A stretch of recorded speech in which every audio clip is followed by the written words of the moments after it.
o'clock, and now the moment I know a lot of you have been waiting for, and I most certainly have.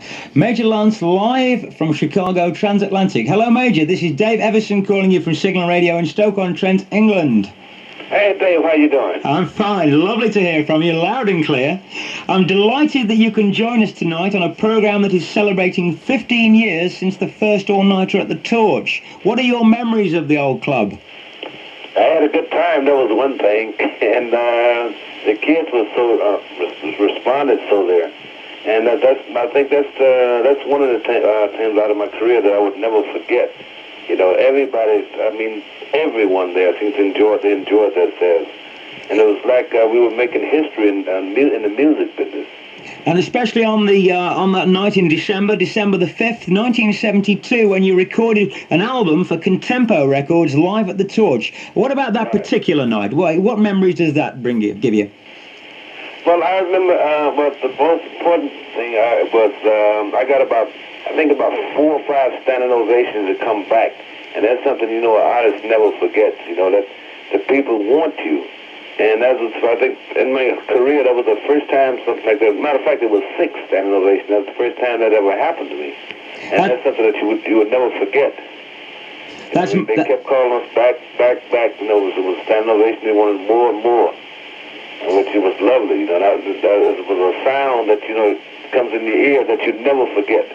Well, hopefully it'll be of no surprise to you that you're still just as revered now as you were then. But I've got a very special friend of yours in on our Torch celebrations here in the studio. Chris Burton, would you like to say hello? Evening, Major. How you doing, Chris? I'm doing fine. Send me about 10,000. Were you talking about money again? All right. Let me tell you something. With every encore that you had there, I think your fee went up about $500. So, Well, you can afford it.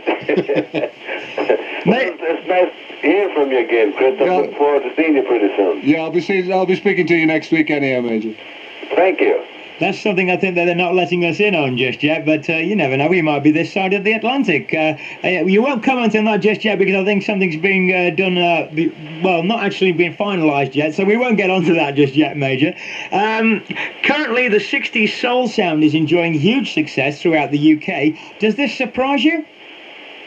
Yes, it does, and it surprised me, and I'm glad to hear it also, because someone was telling me, I think it's Jackie Wilson and who is that has the #1 record over there, Princess Sledge, isn't it? That's right, yes, and Benny King. Well, I hope Major Lance have one over there. I'll sell for the top 10. Yeah, that'd be lovely, yes. Yes. But matter of fact, we're getting ready to put out another record that I had out before called Oh, yes, of course. Well, we did a new version on it. Oh, that should be interesting. A rapping version, perhaps. No, I can sing pretty good, but I can't talk too good. I love it. So obviously I was actually about to ask you if you were still involved with the music, so that's answered that question. When I rang you last week to arrange this interview, I had the added bonus of talking to Otis Lavelle. Tell me, Major, do you keep in close contact with most of the soul performers in Chicago from the early days, like the Jerry and Billy Butler, for example? Something strange that you asked. I just hung up the phone from talking to Jerry Butler's wife. He's out of town. And I and I supposed to get together today, but I talked to Billy Butler last week. And I talked to Otis Lavelle just about every day. And there's a lot of artists that don't know that's in Chicago that we still keep in touch, like Barbara Acklin. Yeah, we played a record by Barbara Acklin about 15 minutes ago on the program called Love Makes a Woman. Well, something, is it possible, can I dial her in? You can say hello to her. Well, that'd be absolutely marvellous. I'm sure we can, I thought we can come to that with the expenses of the signal. I don't know, the program controller is tearing his hair out at the moment, actually. Well, tell him to send me the phone bill. Could you hold 1 second? Could you hold 1 second and call Barbara? We'll certainly hold on for you, yes, why not? Okay. Chris, while he's just getting the number of Barbara Acklin, I mean, this is all live radio gang out there. What a way to have a Torch party. Yes, could you wish for anything nicer than that? Well, I think this sort of really illustrates the whole thing. I mean, Major there, is a legend in his own right in terms of a lot of people. But, he's right what he says. I think that the people in Chicago do stick together. They're in contact with one another, and I think it's magic when you can just... Hang on a moment, I'll give you Barbara Acklin's telephone number. Unbelievable. 22. Hello, Major. Yes? Barbara. Hi. This is Barbara Ackland on the line. Barbara, this is Dave Evison at Signal Radio in Stoke-on-Trent in England. We are delighted to have you along on the programme. We've been talking to Major Lance, who I don't know whether you know, made many appearances in this country on the soul scene. What are the chances of getting you over here? Well, hey, I'd love to come. Well, we're working on that. That's in the work too, Dave. Oh, I mean, you know, I'm left speechless. Not for the first time in my life. Hey, Dave, all they got to do is tell Chris to go in his pocket. See, Chris don't like to go in his pocket. Well, let Chris answer that one. You can get in my pocket. You can get in my pocket anytime, Major. And we can make Chris say it on radio so he can go back on his word. But Barbara, are you still there? Yeah, I'm still here. I'd like you to know that about half an hour ago over here on the Soul Show, we played Love Makes a Woman. Do you remember recording that one? Oh, yeah. I remember it well. And, of course, Am I the Same Girl, which was covered by Dusty Springfield, another one of your great hits. Yes. It's lovely to speak to you. Anyway, this really has taken me by surprise. I don't know what to say, but talking to you too. We love your music, and it would be marvellous to see you over here soon. Thanks very much. Fine. I'd love to come. Okay, you're welcome. Major, if I can get back to you. Uh-huh. Okay, what are your future plans, basically? Well, we're lacking two more sides from complete my album. Matter of fact, 2 or 3 of the songs is written by Bob Ackland. And I think Eugene Records. And, of Shylight's fame? Yes. Right. So, 2 of them Bob wrote it by himself, I think. Is that true, Bob? Yes, that is. And I said about another 2 weeks the album will be complete. And, but we're thinking about, as a matter of fact, we're going to put the album out over there. I'm hoping to release the album there first. I see. Because I get better response there. Yeah, certainly. On the and the audience and the DJs, all of y'all has been wonderful to me. So that's why, I try to put it out over there first and then make them buy it over here. Make them have it. Right. Major, before we close the interview, it's been marvellous speaking to you all these thousands of miles away. I've got a surprise for you.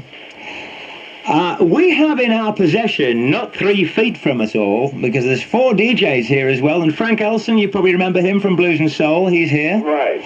Well, we have here a certain article which you may well have forgotten all about. I'm referring to your leather coat, which you left at the Torch in the cloakroom in 1973. Oh! Now, hang on. That's the good news. Now, the bad news is we're not giving it back to you. I'll tell you why. I'll tell you why. Joking apart, sadly there was a very bad disaster which you probably will have read about in the papers and seen on the American TV news. The Zeebrugge ferry disaster, where a ferry sank the other week, and there's a lot of charity dues going on, and a lot of people are getting a lot of things together to raise money. Okay, so. We thought we would raise money by the sale of your famous coat, and I'm going to open the phone lines, and we won't tell you how much we get actually when we see you. We'll send you the bill.